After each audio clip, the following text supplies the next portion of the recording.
இவங்களோட பிளானே என்னன்னு பார்த்தீங்கன்னா, காலேஜ் படிக்கிற ஸ்டூடெண்ட்ஸை டார்கெட் பண்றது. இந்த 2016லேருந்து 2018 வரைக்கும் அன்கன்ஃபார்ம்டு ரிப்போர்ட் படி பார்த்தீங்கன்னா 60 பெண்களுக்கும் மேல இதுல பாதிக்கப்பட்டிருக்காங்கன்றது சொல்லப்படுது. இவங்க என்ன பண்றாங்கன்னா, இந்த அக்யூஸ்ட் எல்லாருமே இந்த காலேஜ் சைட்ல போய் நிக்கிறது, பேச ட்ரை பண்றது. ஃபர்ஸ்ட் இவங்களோட மோட்டிவே எப்படி தெரியுமா? ஃப்ரெண்ட்ஷிப். அந்த ஃப்ரெண்ட்ஷிப் பேஸை வச்சு மட்டும் தான் உள்ள போறானுங்க. கூட இருக்க ஃப்ரெண்ட்ஸே போதுமே, இவன் உன்னை பார்க்குறான் அப்படின்னு சொல்லிட்டு அந்த ஹைப் கொடுக்குறது. ஃப்ரெண்ட்ஸ் கூட இருக்க ஃப்ரெண்ட்ஸ் ஹைப் கொடுக்குறாங்க, அதை வச்சு பழக்கம் ஏற்படுது. ஃப்ரெண்ட்ஸாக முதல்ல பழகுறாங்க. இதில் இந்த கேஸில் முன் வந்து கொடுத்த ஒரு பொண்ணு பார்த்தீங்கன்னா 19 வயசு வரைக்கும் எல்லாத்தையும் பண்ணி முடிச்சுட்டு அந்த பொண்ணை அப்படியே சேஃபாக வீட்டில் இறக்கி விட்டுருவானுங்க. சரி, இந்த அக்யூஸ் பண்ணுற வேலையை இதுதான். இறக்கி விட்டுட்டு வீடியோ எடுத்துருவாங்க. இதெல்லாம் பண்ணும்போது ஒருத்தர் வீடியோ எடுத்து இப்போ அதில் இருக்க 4 பேர் அந்த பொண்ணு தப்பாக பண்ணுறாங்கன்னா 4 பேர் வீடியோ எடுப்பாங்க. ஓ, இதை நீ சொன்னால் இதை வச்சு பிளாக்மெயில் பண்ணிடுவேன் அப்படின்ட்டு அந்த பொண்ணை அவ்வளோ கஷ்டப்படுத்தி அவ்வளோ கொடூரமாக அந்த பொண்ணை அட்டாக் பண்ணியிருக்காங்க, செக்ஷுவல் அசால்ட் பண்ணியிருக்காங்க. இந்த வீடியோ எடுத்து பிளாக்மெயில் பண்ணி காசு பறிக்கிறது, காசு வாங்குறது, இவங்க நோக்கமே இதுதான். ஆனால் வெளியில் பாருங்கள், நல்லா டிப் டாப்பாக ட்ரெஸ்ஸு போட்டு ஹேண்ட்ஸமாக இருந்து பெண்களை ஏமாத்துறது. பாதி நம்ம நாட்டில் நடக்கிற கிரைமில் நீங்கள் பார்க்குறீங்க அப்படின்னும் பொழுதே முக்கால்வாசி பாதிக்கப்படுறது வந்து நிறைய பெண்கள் நிறைய பேர் பாதிக்கப்படுறாங்க, இல்லைன்னு சொல்ல. பட் இந்த மாதிரி இயலாமையில் பாதிக்கப்படுறது யாருன்னு நோட் பண்ணிக்கோங்க. இயலாமையில் பாதிக்கப்படுறது யாருன்னு பார்த்தீங்கன்னா ஸ்கூல் படிக்கிற பசங்க, காலேஜ் படிக்கிற பசங்க தான். பேரண்டிங் ரொம்ப இம்பார்ட்டன்ட் மேம். ஒரு 15 ஏன் 12 வயசுலேயே குழந்தைங்க சொல்லிக் கொடுக்கணும். இந்த மாதிரி இந்த டைமில் உனக்கு யாராவது மேலே ஈர்ப்பு வரும், காதல் ஏற்படும். அது காதல் கிடையாது. கடினமான ஒரு தீர்ப்பு கொடுத்துருக்காங்க அவங்க, ஆயுள் தண்டனை. இதுக்கப்புறம் இந்த மாதிரி பண்ணவங்களுக்கு இந்த கேஸ் ஒரு பெரிய உதாரணமா இருக்கு. அப்படிப்பட்ட ஒரு வழக்கிலேயே வந்து 6 வருஷம் இழுத்திருக்காங்க அப்படின்னும் போது நார்மலா ஒரு வழக்குனா அது எத்தனை வருஷம் ஆகும் அப்படின்ற கேள்வியும் எத்தனை வருஷம்ன்றது விஷயம் கிடையாது மேம். கோர்ட்டுக்குன்னு ப்ராசஸ் இருக்கு. அந்த ப்ராசஸை முடிக்கிறதுக்கே ரொம்ப நாள் ஆகும். கோர்ட்ல ஏகப்பட்ட கேசஸ் இருக்கு மேம். அது எல்லா கேஸையும் பார்த்து எல்லாமே யாருமே இங்கே சும்மா இல்லை, தூங்கவும் இல்லை. எல்லாருமே நல்லா ஒர்க் பண்ணிட்டு தான் இருக்காங்க, எல்லாத்தையும் பார்த்துக்கிட்டு தான் இருக்காங்க கேசஸ் எல்லாமே. பட் அது டிலே ஆகிறதுக்கு காரணங்கள் என்னன்னா, thepocketoption.com AI ஆப்ஷன்ஸ் ட்ரேடிங் மற்றும் காப்பி ட்ரேடிங் ஆப்ஷன் மட்டும் இல்லாம இன்னும் நிறைய ஃபீச்சர்ஸ் இருக்கு. இனி நிறைய பணம் சம்பாதிக்க ஒரு நல்ல வாய்ப்பு. உடனே ட்ரை பண்ணுங்க. thepocketoption.com link in description.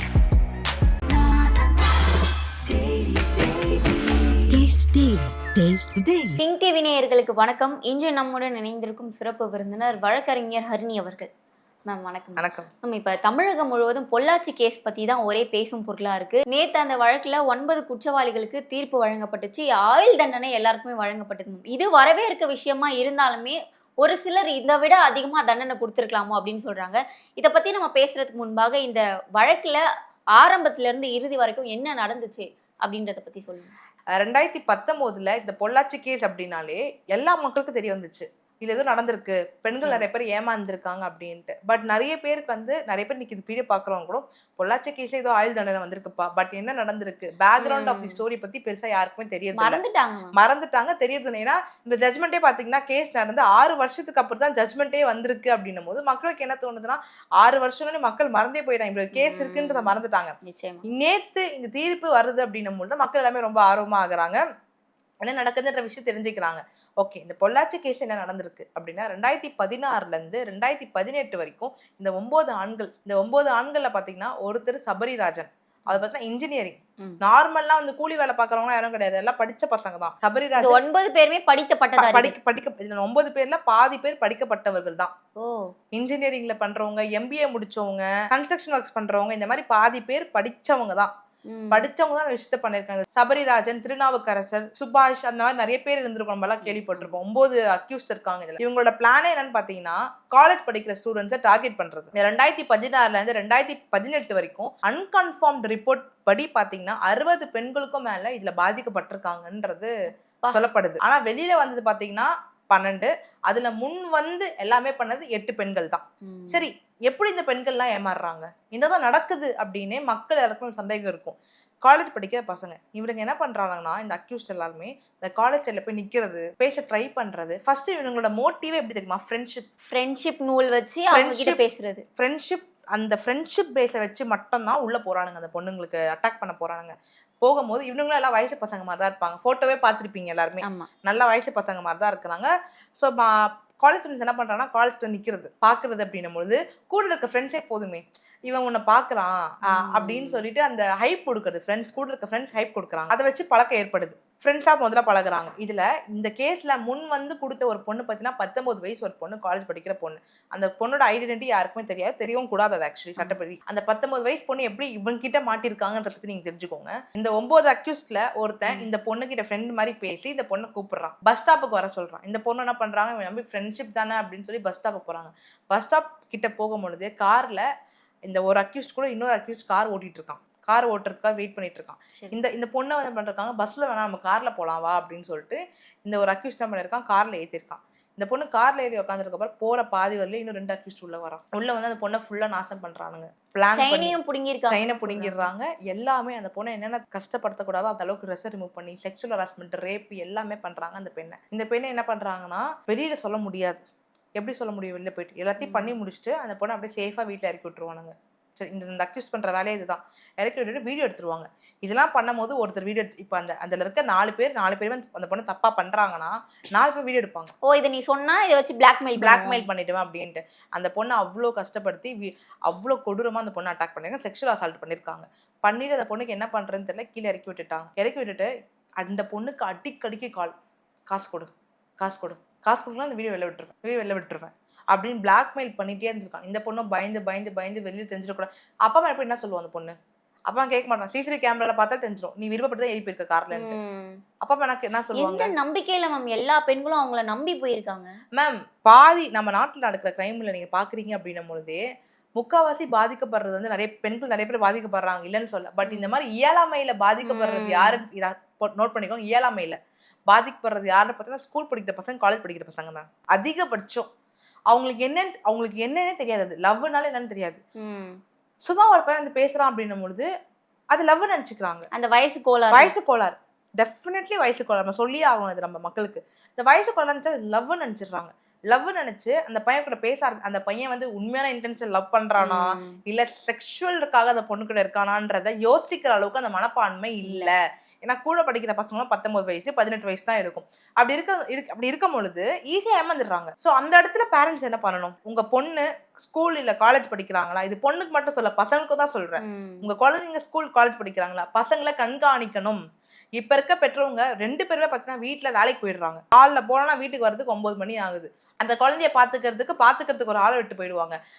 அந்த குழந்தை சாப்பிடுச்சான்னு தெரியறது இல்ல, போன்ல என்ன. இதுல இன்னும் கொடுமை என்னன்னா இந்த காலத்துல பாத்தீங்கன்னா 5th படிக்கிற பசங்க கிட்டே தனியா ஒரு போன் இருக்கு. ஒரு போனையும் கொடுத்துடுறீங்க, வைஃபையும் போட்டு விட்டுறீங்க, எல்லா ஃபெசிலிட்டிஸும் வீட்டுல இருந்து பண்றதுக்கான எல்லா ஃபெசிலிட்டியும் பேரண்ட்ஸ் பண்ணிடுறீங்க. அந்த குழந்தை என்ன பண்ணுது, எங்க போகுது, எங்க வருது, ஃப்ரெண்ட்ஸோட எங்க பழகுது, யார் கூட பழகுதுன்றத பத்தி கண்காணிக்கிறது கிடையாது. தவறுகள் நடக்கிறதுக்கு பெற்றோர்களும் முக்கிய காரணமா இருக்காங்க. ஏன்னா பெற்றோருக்கு பசங்க என்ன பண்றாங்கன்னு தெரியுது கிடையாது. நீங்க வேலைக்கு போறீங்க, சம்பாதிக்கிறீங்க, யாருக்காக சம்பாதிக்கிறீங்க, பசங்களுக்காக சம்பாதிக்கிறீங்க. இந்த மாதிரி உங்க பசங்க நாளைக்கு அஃபெக்ட் ஆகுதுன்னும் போது யாரு பாதிக்கப்படுவா? காசுன்றது வாழ்க்கைக்கு முக்கியம், நான் இல்லைன்னு சொல்லவே வரல. ஆனா உங்க பசங்க அதோட உங்களுக்கு முக்கியம் இல்ல. நீங்க வேலைக்கு போறீங்க அப்படின்னாலுமே பசங்க என்ன பண்றாங்கன்றது கண்காணிக்கிறது ரொம்பவே இம்பார்ட்டன்ட், முக்கியமான ஒரு விஷயம். பசங்களை கண்காணிக்கிறது அந்த மாதிரி மிஸ் ஆகும் பொழுது வெளியில என்ன பண்றாங்க, அந்த அன்பை எதிர்பார்க்கறாங்க பசங்க. இப்ப அந்த வீட்டுல நீங்க எல்லா அன்பும் கொடுத்துட்டீங்கன்னா இப்ப வீட்டுல இருக்க பெத்தவங்களே இப்ப இந்த காலத்துல சாப்பிட்டேன்னு கேக்குறது இல்ல போல, கேட்கறதுக்கு டைம் இல்ல, கேக்குறது இல்ல. அப்ப வெளில ஒருத்தன் வந்துட்டு நீ சாப்பிட்டியா பட்டு, சாப்பிட்டியா செல்லும், நீ வந்து எப்படி போற, பார்த்து பத்திரமா போயிட்டா ஈர்ப்பு வந்துடுது. நம்மள அம்மா அப்பாவோட நல்லா பாத்துக்கிறான். ஆனா அது உண்மை கிடையாது, என்னைக்குமே உங்க அப்பா அம்மா மட்டும்தான் உங்களுக்கு நல்லது பண்ணுவாங்க. இதை தாண்டி வெளில இருந்து ஒருத்தவங்க வராங்கன்னும் போது அவங்க உண்மை கிடையாது. அப்படி இருக்கும் போது பெண்கள் எவ்வளவு ஜாக்கிரதையா இருக்கணும், பெற்றோர்கள் இன்னும் எவ்வளவு ஜாக்கிரதையா இருக்கணும். நீங்க சொன்ன மாதிரி 60 பெண்கள் அபிஷியலா சொல்லாமலே 60 பெண்கள்னு சொன்னாங்க. அப்ப 60 பெண்களோட ரிப்போர்ட் 60 பெண்களோட அம்மா அப்பாவும் என்ன பண்ணாங்க அப்படின்ற ஒரு கேள்வி இருக்கு. அதுவும் இல்லாம இப்போ ஒரு வெளியே போறாங்க அப்படின்னா யார் கூட போறாங்க, பொய் சொல்லிடுறாங்க மேம். ஈஸியா ஃப்ரெண்ட்ஸ் கூட போறோம்னு பொய் சொல்லிடுறாங்க. இதுல என்ன பண்றாங்கன்னா சில பெற்றோர்கள் நினைக்கிறேன்னா வெளியிலே விடக்கூடாதுன்னு கண்ட்ரோல் பண்ணிடுறாங்க. அதுவும் இருக்கு. நீங்க எந்த அளவுக்கு வெளியே விடக்கூடாது கண்ட்ரோல் பண்ணி வைக்கிறீங்களோ அந்த குழந்தை தான் தப்பு பண்ணும், அந்த குழந்தை தான் பிரச்சனையில மாட்டும். ஸோ நீங்க எந்த அளவுக்கு நீங்க ஃப்ரீடமும் கொடுக்கணும் குழந்தைங்களுக்கு. அந்த ஃப்ரீடமை மிஸ்யூஸ் பண்ணாத அளவுக்கு நீங்க அந்த குழந்தைய சொல்லி கொடுத்து வளர்க்கணும். இங்க பேருப்பா நான் உன்னை இங்க அனுப்புறேன், உன்னை நம்பி தான் நான் அனுப்புறேன், உன்னை ஃப்ரீடம் கொடுக்குறேன். மேம் பேரண்டிங் ரொம்ப இம்பார்ட்டன்ட் மேம். ஒரு 15 ஏன் 12 வயசுலேயே குழந்தைங்க சொல்லி கொடுக்கணும். இந்த மாதிரி இந்த டைம்ல உனக்கு யாராவது மேலே ஈர்ப்பு வரும், காதல் ஏற்படும், அது காதல் கிடையாது, அது ஒரு அஃபெக்ஷன். என்னைக்கு நீ வேலைக்கு போயிட்டு உனக்கு தோணுதோ அதுதான் காதல் அப்படின்ற ஒரு விஷயம் சொல்லி கொடுக்கணும். யாருமே போய் பின்னாடியே தொடர்ந்து பார்க்க முடியாது. பெத்த குழந்தையா தான் போய் பார்க்க முடியாது பேரண்ட்ஸ்னால. ஸோ அவங்க அந்த கண்காணிப்பை கொடுக்கணும். அந்த அந்த வார்த்தையை சொல்லி அவங்க புரிய வைக்கணும் குழந்தைங்களுக்கு. ஸோ இந்த கேஸ்லயும் பார்த்தீங்கன்னா அந்த 19 வயசு பொண்ணு அப்படிதான் மாட்டிருக்காங்க. மாட்டிட்டு வெளியில சொல்ல முடியல, என்ன பண்றதுன்னு தெரியல. ஒரு பாயிண்ட்டுக்கு மேல அவங்க அந்த 9 பேர் பண்ண டார்ச்சர்ல வேற வழி இல்லாம அந்த பெண் போய் அவங்க அம்மா கிட்ட சொல்லிருக்காங்க பேரண்ட்ஸ் கிட்ட சொன்ன உடனே அவங்களுக்கு ஒரு பிரதர் இருந்திருக்காங்க. அந்த பிரதர் என்ன பண்ணிருக்காங்க, இவங்க எல்லாரையும் போயிட்டு திருநாவுக்கரசு, அது இல்லாம அந்த சபரிராஜன், இவங்க 2 பேரையும் போய் அட்டாக் பண்ண போயிருக்காரு. அந்த வீடியோ நம்மளால பார்க்க முடிஞ்சது. அட்டாக் பண்ண போயிருப்பாரு. பண்ணும்போது அவர்கிட்ட இருந்து போன் வாங்கியிருக்காரு. ஏன்னா போன்ல இருந்து போட்டோ இருக்கு. அதுல பார்த்தா இந்த பொண்ணு மாதிரி பாதிக்கப்பட்டது ஒரு 3 பேரோட வீடியோ இருக்கு. அப்பவே 3 பெண்களோட வீடியோ இருந்திருக்கு. அதை பார்த்துட்டு அவர் என்ன பண்ணார், போலீஸ் ஸ்டேஷன்ல கம்ப்ளைண்ட் கொடுத்துட்டாரு. இந்த பெண் முன் வந்து நின்னது பெரிய விஷயங்க. நிச்சயமா முன் வந்து இவ்வளவு பெரிய விஷயம் தெரியுமா? இதெல்லாம் கம்ப்ளைண்ட் கொடுத்துட்டாங்க. இன்னொரு நல்ல விஷயம் என்னன்னா, இந்த பெண் தான் லாஸ்டா பாதிக்கப்பட்ட பெண். ரிப்போர்ட்ல அப்படிதான் இருக்கு, லாஸ்டா பாதிக்கப்பட்ட பெண் இந்த பெண்ணுன்ற மாதிரி தான் இருக்கு. ஸ்டேஷன்ல போய் கம்ப்ளைண்ட் கொடுத்ததுக்கு அப்புறம் இவங்க மேல கேஸ் ரெஜிஸ்டர் ஆகுது. அப்புறம் போலீஸ் இன்வெஸ்டிகேட் பண்ண அவ்வளோ விஷயங்கள் வெளியில வருது. இதுல 9 பேர், அவ்வளோ வீடியோஸ், பெண்களை அவ்வளோ எப்படி பெண்கள் ஏமாறுறாங்கன்னு ஃபர்ஸ்ட் தெரியலங்க. அது ஒரு பெண் கதர்ன வீடியோ கூட நம்மளால பார்க்க முடியும். ரொம்ப அவ்வளோ கதறுவாங்க. இதுல பாத்தீங்கன்னா எடுக்கிறது ஒருத்தன் வீடியோ எடுப்பான், ஒருத்தன் போய் பண்ணும்போது ஒருத்தவங்க வீடியோ எடுப்பாங்க. அந்த வீடியோ எடுத்து பிளாக்மெயில் பண்ணி காசு பறிக்கிறது, காசு வாங்குறது, இவங்க நோக்கமே இதுதான். ஆனா வெளியில பாருங்க, நல்லா டிப் டாப்பா ட்ரெஸ் போட்டு ஹேண்ட்ஸமா இருந்து பெண்களை ஏமாத்துறது. ஏன்னா எல்லா ப்ரொஃபஷனும் அப்படிதானே இருக்கு. MBA முடிச்சிருக்காங்க, இன்ஜினியரிங் பண்றாங்கன்னு போது ஈஸியா ஏமாந்துருவாங்கல்ல, அந்த மாதிரி இருக்கு. அதுக்கப்புறம் இந்த பெண் முன் வந்து கம்ப்ளைண்ட் கொடுக்கும் தான். இது எவ்வளோ தூரம் இந்த கேஸ் ஆகிட்டு போலீஸ் ஸ்டேஷனுக்கு கம்ப்ளைண்ட் கொடுத்துட்டு அதுக்கப்புறம் கேஸ் சிபிசிஐடிக்கு ட்ரான்ஸ்ஃபர் ஆச்சு. சிபிசிஐடிக்கு ட்ரான்ஸ்ஃபர் ஆகி அவங்க கேஸை ஃபுல்லாக இன்வெஸ்டிகேட் பண்ணி எல்லா விஷயமும் வந்து இன்னைக்கு ஒரு திருப்பி வந்திருக்கு. 9 அக்யூஸ்ட் இருக்காங்களே, அவங்க தரப்புல என்ன சொல்றாங்கன்னா, சின்ன வயசு இவங்க எல்லாருக்குமே, பேரண்ட்ஸ் எல்லாமே ஏஜ்டு பேரண்ட்ஸ், ஸோ கொஞ்சம் தண்டனையை கம்மியாக கொடுங்கன்ற மாதிரி அவங்க தரப்புல வச்சிருந்தாங்க. பட் கோயம்புத்தூர் மகிழா கோர்ட் அதை பற்றி ஒத்துக்கவே இல்லை. கடினமான ஒரு தீர்ப்பு கொடுத்துருக்காங்க அவங்க, ஆயுள் தண்டனை. இதுக்கப்புறம் இந்த மாதிரி பண்ணவங்களுக்கு இந்த கேஸ் ஒரு பெரிய உதாரணமா இருக்கும். மேம், இப்போ அந்த தண்டனை கொடுத்துருக்கிறது ஒரு பக்கம் ஒரு சிலர் வரவேற்றாலும் கூட, இன்னொரு பக்கம் இவங்களுக்குலாம் வந்து இந்த தண்டனை பத்தாது, இவங்களை தூக்குல போட்டிருக்கணும், அதுதான் இவங்களுக்கு சரியான தண்டனை அப்படின்னு சொல்றாங்க. இதை பத்தி ஒரு வக்கீலா நீங்க என்ன நினைக்கிறீங்க? மேம், எப்பவுமே பாத்தீங்கன்னா கோர்ட் எல்லாமே கன்சிடர் பண்ணி மட்டும்தான் தீர்ப்பு கொடுக்கும். எல்லா பக்கமும் கோர்ட் கொடுக்குற தீர்ப்பு என்னைக்குமே தவறு ஆகவே ஆகாது. சரிங்களா? ஸோ நடந்த விஷயத்த எல்லாமே பார்த்து என்ன நடந்திருக்குன்றத பார்த்துட்டு தான் கோர்ட் தீர்ப்பு கொடுக்கும். ஸோ இந்த தீர்ப்பு என்னை பொறுத்தவரைக்கும் கரெக்ட். மேம், இப்போ இந்த பாதிக்கப்பட்ட பெண்களுக்கு 85 லட்சம் நிவாரணமா வழங்கப்படும் அப்படின்னு இருக்காங்க. இதை பத்தி நான் உங்களுடைய கருத்து? மேம், எவ்வளவு பெரிய விஷயம் மேம். இந்த ஜட்ஜ்மெண்ட்ல 85 லட்சம் பாதிக்கப்பட்ட பெண்கள், அந்த 8 பெண்கள் முன் வந்து கம்ப்ளைண்ட் கொடுத்த பெண்களுக்கு 85 லட்சம் எவ்வளவு பெரிய விஷயங்க இது. இல்ல மேம், இப்போ என்னன்னா வந்து இப்போ இந்த பெண்களோட பேர் லிஸ்ட், முகவரி எதுவுமே நான் வந்து இப்போ நமக்கு தெரியல. பட் கடந்த அதிமுக ஆட்சியில வந்து அது முழு விவரம், இந்த பெண்கள் பத்தின முழு விவரம் வந்து வெளியிடப்பட்டுச்சு அப்படின்ற ஒரு தகவலும் இருக்கு. இதை நீங்க பாத்தீங்களா? இது எப்படி மேம்? பாதிக்கப்பட்ட பெண்கள் வந்து கம்ப்ளைண்ட் கொடுக்கறதே பெரிய விஷயம். இன்ஃபர்மேஷன் அவங்க பத்தி வெளியில வரக்கூடாது. அப்படி வருது அப்படின்னும் போது கண்டிப்பா அது இல்லீகல். ஆனா கடந்த அதிமுக ஆட்சியில அதிமுக ஆட்சியில கண்டிப்பா அது ஒரு அஃபென்ஸ்ங்க. அந்த மாதிரி ஒரு ஐடென்டிட்டியை மறைக்கிற ஒரு ஐடென்டிட்டியை வெளியில கொண்டு வராங்கன்னும் போது அந்த கொண்டு வரவங்களுக்கு சட்டப்படி பத்தின குற்றம், அவங்களுக்கு தண்டனை இருக்கு. ஏன்னா இந்த 9 குற்றவாளிகள்ல ஒரு அதிமுக ஆட்சியில இருக்கக்கூடிய ஒரு முக்கிய நபர் கூட இருந்தவர். அதனால இந்த பெண்களோட விவரம் வந்து வெளியே வந்துட்டா இவங்க பயந்து கேஸ வாபஸ் வாங்கிடுவாங்க அப்படின்ற அடிப்படையில இந்த பெண்களோட முழு விவரம் வந்து அப்போ வெளியாச்சு. as of now பாத்தீங்கன்னா அந்த பெண்களை பத்தி எந்த விவரமும் இல்ல, வரவும் கூடாது. அதுதான் நம்ம சட்டமும் சொல்லுது. இந்த மாதிரி மேம் பல கேஸ் வந்து நிலுவையில இருக்கு மேம். இன்னைக்கு ஒரு பெண் வந்து முன் வந்து கொடுத்துருக்காங்க. அது இந்த அளவுக்கு 6 வருஷம் கழிச்சு நிச்சயமா ஒரு நல்ல தீர்ப்பு கிடைச்சிருக்கு அப்படின்னே சொல்லலாம். அந்த மாதிரி பல கேஸ் நிலுவையில இருக்கு. அதெல்லாம் எப்போ வந்து நம்ம நீதி கிடைக்கும்? கண்டிப்பா மக்கள் நினைக்கிறாங்கன்னா, இப்ப இன்னைக்கு இவன் வந்து தப்பு பண்ணிருக்கானா, நாளைக்கே அவனுக்கு தூக்கு தண்டனை போட்டுன்னு நினைக்கிறாங்க. ஆனா கோர்ட்டுன்றது அப்படி கிடையாது. ஆனா மேம், ஒரு கேஸ்க்கு 6 வருஷம் ரொம்ப கண்டிப்பா அதிகம் நீங்க நினைக்கிறீங்களா? ஆனா அது எவ்வளவு ப்ராசஸ் இருக்கு தெரியுமா மேம் உங்களுக்கு? மேம், உலகத்துக்கு பொறுத்த வரைக்கும் அவர் ஒரு குற்றவாளி. ஆனா கோர்ட்டுக்கு பொறுத்த வரைக்கும் அவர் ஒரு குற்றம் சாட்டப்பட்டவர். புரியுதுங்களா உங்களுக்கு? எல்லா சைடுமே கோர்ட் பார்க்கணும். இவங்க சைட் அந்த பாதிக்கப்பட்டவங்களோட எவிடன்ஸ் பார்க்கணும். அது இல்லாம இவங்களோட விட்னஸ் பார்க்கணும், எவிடன்ஸ் பார்க்கணும். இது எல்லாத்தையுமே பண்ணி ட்ரையல் நடத்தணும் மேம். ட்ரையல்ன்றது ஈஸி கிடையாது, புரியுதுங்களா? அதெல்லாம் ஒரு பெரிய ப்ராசஸ் ட்ரையல் நடத்துறது. அந்த ப்ராசஸ்லாம் எல்லாமே கம்ப்ளீட் பண்ணி முடிச்சு தான் என்ன நடந்திருக்குன்றத எல்லா சைடுமே ஜட்ஜ் 2 சைடுமே பார்த்து விசாரிச்சு ஒரு தீர்ப்பு கொடுப்பாங்க. ஏன்னா மேம் இப்போ இவங்க போன்லயும் தக்க ஆதாரங்கள் இருக்கு, அவருடைய லேப்டாப்லயும் இருந்து அந்த ஆதாரம் தான் இன்னைக்கு இவ்வளவு பெரிய ஸ்டாண்டர்ட் இருக்கு. பிறல் சாட்சி எதுவுமே கிடையாது அப்படின்னு சொல்றாங்க. அப்படிப்பட்ட ஒரு வழக்கிலேயே 6 வருஷம் இழுத்திருக்காங்க அப்படின்னும் போது நார்மலா ஒரு வழக்குனா அது எத்தனை வருஷம் ஆகும் அப்படின்ற கேள்வியும் எத்தனை வருஷம்ன்றது விஷயம் கிடையாது மேம்.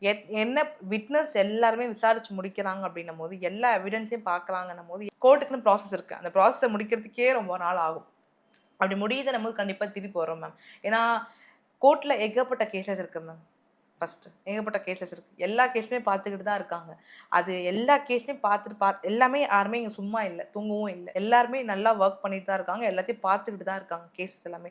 பட் அது டிலே ஆகிறதுக்கு காரணங்கள் என்னன்னா எல்லா சைடும் விசாரிக்கணும், எல்லா பக்கமும் விசாரிக்கணும். விசாரிக்காம ஒரு தடவை படிச்சமா எனக்குமே கோர்ட் பதில் திருப்பி சொல்லாது மேம். இந்த கேஸ் பொறுத்த வரைக்குமே உங்களுடைய பார்வையில இருந்து இந்த ஆண்கள் பண்ணது நிச்சயமா 100% தவறு. இந்த பெண்கள் அந்த தப்பை நடக்க விடாம இருந்திருக்கலாமோ, ஒருவேளை சுதாரணமா இருந்திருக்கலாமோ, பெற்றோர்கள் கிட்ட சொல்லிட்டு எது பண்றதாலும் பண்ணியிருக்கலாம், யாரையும் உடனடியா நம்பாம இருந்திருக்கலாம். அப்படி நம்பாம இருந்திருந்தால் இப்படி நடந்திருக்காது அப்படின்ற ஒரு இதுவும் இருக்கு. உங்க பாயிண்ட் ஆஃப் வியூல இது நீங்க எப்படி பாக்குறீங்க? என்னோட பாயிண்ட்ல இருந்து நான் என்ன சொல்வேன்னா, இந்த 9 அக்யூஸ்டுக்கும் கிடைச்ச தண்டனை நல்ல பாராட்டிக்கூடிய ஒரு விஷயம். அதே மாதிரி நிறைய பசங்களுக்கு பேரண்ட்ஸ் கிட்ட பேசுறதுக்கான கம்ஃபர்டபுள் வரதில்லை. கம்ஃபர்டபுளே கிடையாது. முதல்ல அப்பா அம்மா அந்த அளவுக்கு கம்ஃபர்டபுளா வச்சுக்கிறது இல்லை. ஆக்வர்டா ஃபீல் பண்றாங்க சில பசங்க. ஒரு பையன் கூட வெளில போறேன் அப்படின்னாலும், ஒரு ஃப்ரெண்டாக வெளில போனா கூட சொன்னா விட மாட்டாங்க பையன் வீட்டுல அப்படின்ற ஒரு ஆக்வர்ட் ஃபீல் இருக்கு. ஸோ உங்க பசங்க நீங்க என்ன சொல்லணும்னா, உன் ஃப்ரெண்ட்ஸ் யாராவது மீட் பண்ண வராங்களா, வீட்டுக்கு கூட்டிட்டு வா, வீட்டுல பேசு. இல்லையா ரொம்ப க்ளோஸா இருக்கா, தாராளமா வெளியில போ அப்படின்னு பசங்களுக்கு அவங்களுக்கு ஒரு கம்ஃபர்டபுள் கொடுக்கணும் பேரண்ட்ஸ். இப்போ நிறைய பேரண்ட்ஸ் பார்த்தா நீ ஆம்பளை பசங்க கிட்டே பேசக்கூடாது, நீ பொண்ணுக்கிட்டே பேசக்கூடாது அப்படின்னும் போது அந்த பசங்க தான் போய் முதல்ல பேசும். ஸோ நீ பேசுறியா பழகுறியா, வெளியில போறது அதிகமா கம்மி பண்ணிட்டு நீ வீட்டுக்கு கூட்டிட்டு வா, வீட்டுக்கு கூட்டிட்டு வந்து வீட்டுல உட்கார வச்சு பேசு, வீட்டுல என்ன வேணா பண்ணு அப்படின்னு பேரண்ட்ஸ் அந்த ஒரு கம்ஃபர்டபுள் கொடுக்குறாங்க அப்படின்னும் போது பசங்களுக்கு கம்ஃபர்டபுள் அதிகமாகும் பொழுது புதுசா ஒரு நபர்கிட்ட பேசுறாங்க பழகுறான போது முதல்ல சொல்றது பேரண்ட்ஸ் கிட்ட சொல்லுவாங்க. அம்மா இந்த மாதிரி பேசினேன், அப்பா பேசினேன் அப்படின்னு சொல்லுவாங்க. ஸோ பேரண்ட்ஸ் தான் அந்த கம்ஃபர்டபுள் பசங்களுக்கு கொடுக்கணும். அதே மாதிரி பெண்கள் நீங்க உங்க லைஃபை நீங்க தான் பாத்துக்கணும். யாருமே உங்களை கண்காணிச்சுட்டே இருக்க முடியும். ஒரு நபர் பேசுறாருன்னும் போது எவ்வளவு கவனமா இருக்கணும் நீங்க. இப்போ உங்க கூட இருக்க ஃப்ரெண்ட்ஸ் எல்லாம் அந்த பட்டர்ஃப்ளை ஃபீலிங்ஸ் கொடுப்பாங்க, இல்ல இது அதுன்னு. பட் அவங்க யாருமே இருக்க போறது கிடையாது. உங்களுக்கு காலேஜ் 21 வயசுல காலேஜ் முடிக்கிறீங்கன்னா அவங்க பாட்டு வேலை பார்த்துட்டு போயிடுவாங்க. லாஸ்ட்ல பாதிக்கப்படுறது யாரு? நீங்க. உங்களோட சேர்ந்து பாதிக்கப்படுறது யாரு? உங்க பெற்றோர்கள் பாதிக்கப்படுவாங்க. ஸோ அதனால நீங்க படிச்சிருக்கீங்களே, எல்லாமே படிக்க வைக்காங்க, எல்லாமே பண்றாங்க போது நீங்க எவ்வளவு கவனமா இருக்கணும். நம்ம இப்ப தமிழக மக்கள் மனதுல இருக்க ஒரே கேள்வி என்னன்னா, எல்லா கேஸ் மாதிரி தான்ப்பா, இவங்களும் எஸ்கேப் ஆயிடுவாங்க, கொஞ்ச நாள் போச்சுன்னா அவங்களும் வெளியே வந்துருவாங்க, இல்ல மேல்முறையீடு பண்ணி எஸ்கேப் ஆயிடுவாங்க அப்படின்ற கேள்விதான். அப்படி பண்ண முடியுமா? வாய்ப்பு இருக்கு. இந்த கேஸை மேல்முறையீட்டே பண்ணாலுமே எவிடன்ஸா ரொம்ப ப்ராப்பரா இருக்கு மேம். விட்னஸா சொன்னவங்க யாருமே பாத்தீங்கன்னா திருப்பி பின் வாங்கல.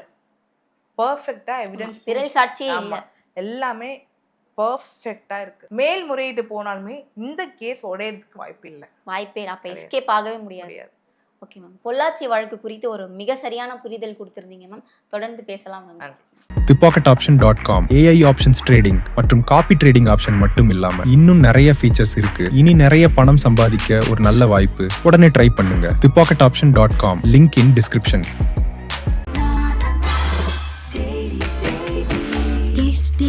Taste the Daily.